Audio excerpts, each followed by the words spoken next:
Hello students, welcome to NM education. आज video रे तुम 7th क्लास एमआईएल बुक रो 30 नीर खेद यह कविता को आवृत्ति करबा एवं आलोचना करबा। तो पिला माने एही कवितार कवि हेउछंती डॉक्टर महेश्वर महांती। से केउठी जन्म ग्रहण करथिले? से जगतसिंहपुर जिल्लार ओसकणा ग्राम रे जन्म ग्रहण करथिले। तो प्रथमे कविता को आवृत्ति करनबा तापरे आलोचना करबा।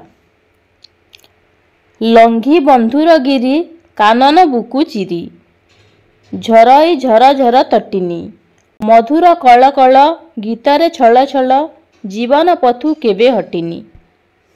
अर्थात एठारे कवि कहिसंती गिरी पर्वतरु माने पर्वत शिखररु केते खाल ढीप देई केते कण देई नदी किपरि प्रवाहित होई थाए ना, नदी झरा झरा होई प्रवाहित होई थाए। तो सेठारे ही कवि कौन कहिले देख, मधुर कल कल गीतरे छल छल जीवन पथु केबे हटिनी। से जो परि भावरे प्रवाहित होई जाए किभली शब्द करे ना, झर झर शब्द करी प्रवाहित होई थाए एवं जो मधुर जल दान करी कल कल शब्द रे छल छल होई प्रवाहित होई थाए से केबे हेले भी पथ परिश्रम हिता जीवन पथरु हटिनी, केबे हेले थकी पड़िनी। से सबु बेले अतिक्रम करी चली थाए बोली कवि एठारे वर्णना करिसंती। नेक्स्ट पद, केते नगर ग्राम घन बनानी श्याम हरित क्षेत्र आ प्रांतर सुदूर पथ भ्रमी जाए से अतिक्रमी न होई श्रमे तिले कातर। एठारे कवि कहिसंती जेते बेले नदी प्रवाहित होई थाए पिला माने केबे देखिछ कि सी आगरे विपत्ति देखि रही जिबार, केबे देखिछ कि कादुआ देखि रहिबार, केबे देखिन काहेकि ना से सबु बेले अग्रगति, से सबु बेले गति करी चली थाए। से कोन कहिछि नदी जेते बेले प्रवाहित हुए केते वन केते कानन केते पर्वत ए सबु केते खेत बाड़ी अतिक्रम करे से आगकू होई थाए। एहा परे मध्य से केबे हेले थकी पड़ी नाही एवं केबे हेले से ता जीवन युद्धरे डरी नाही बोली कवि एठारे वर्णना करिसंती। नेक्स्ट पद, कहिला दीना नदी शुण गो महोदधि शुण मो जीवनर कषण मानव शिशु आजी घोर दानव साजी हरिछि मोर सबु भूषण। अर्थात नदी दीना महासागर को कहूची मो जीवनर दुख मो जीवनर कष्ट तुमे शुण। मानव शिशु मानव जाति मानव गण आजी मोर सबु सौंदर्य को से भूषण करी देउछंती बा नष्ट करी देउछंती। एही मानवगण मोर आजी दानव साजी मोर शत्रु साजी से मोर सबु सौंदर्य को नष्ट करी देउछंती। नदी एही परि भावरे सागर को तार जीवनर कषण जीवनर दुख प्रकाश करुची। कहूची मनीष आजी राक्षस पालटी जाइछि, राक्षस पालटी जाई से तार सौंदर्य विभिन्न अलंकारर अर्थरे से प्रकाश करिछि सौंदर्य को मानवगण आजी ध्वंस कर देइछंती।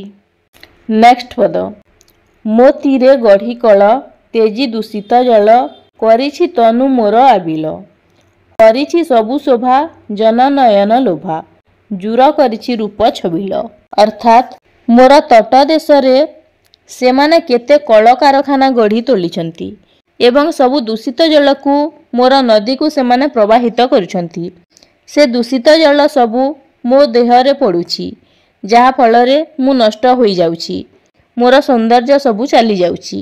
नेक्स्ट पद, किया केतकी वन बेतस कुंज घन मो तीरे शून्य आजी सिंधु गो काहि बिहग गान कोकिल कुहु तान जहु झरई मधु बिंदु गो।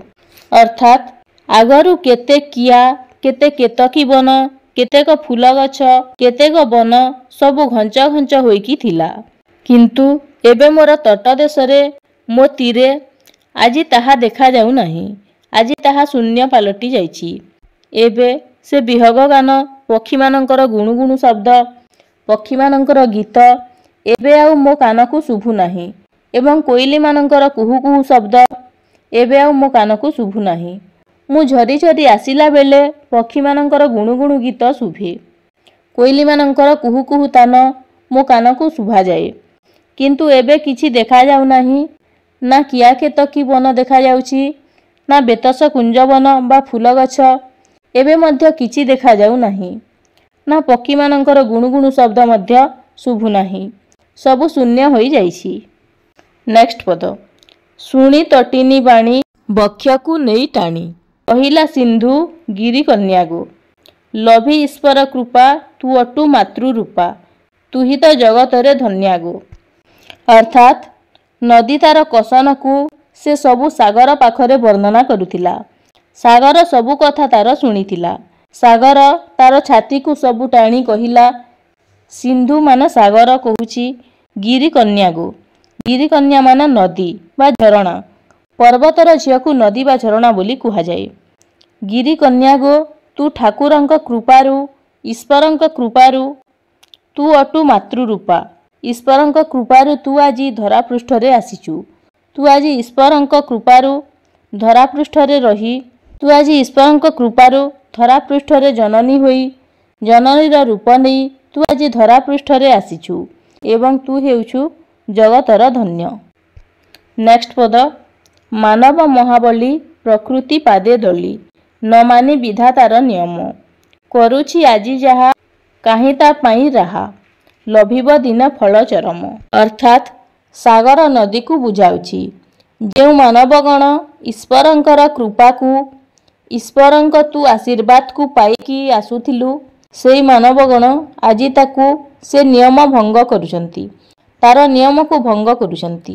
ବିଧାତାର ଯେଉଁ ନିୟମ, ସେ ନିୟମକୁ ସେ ମାନୁନାହାନ୍ତି, ତାହା ସିଏ ପାଳନ କରୁନାହାନ୍ତି।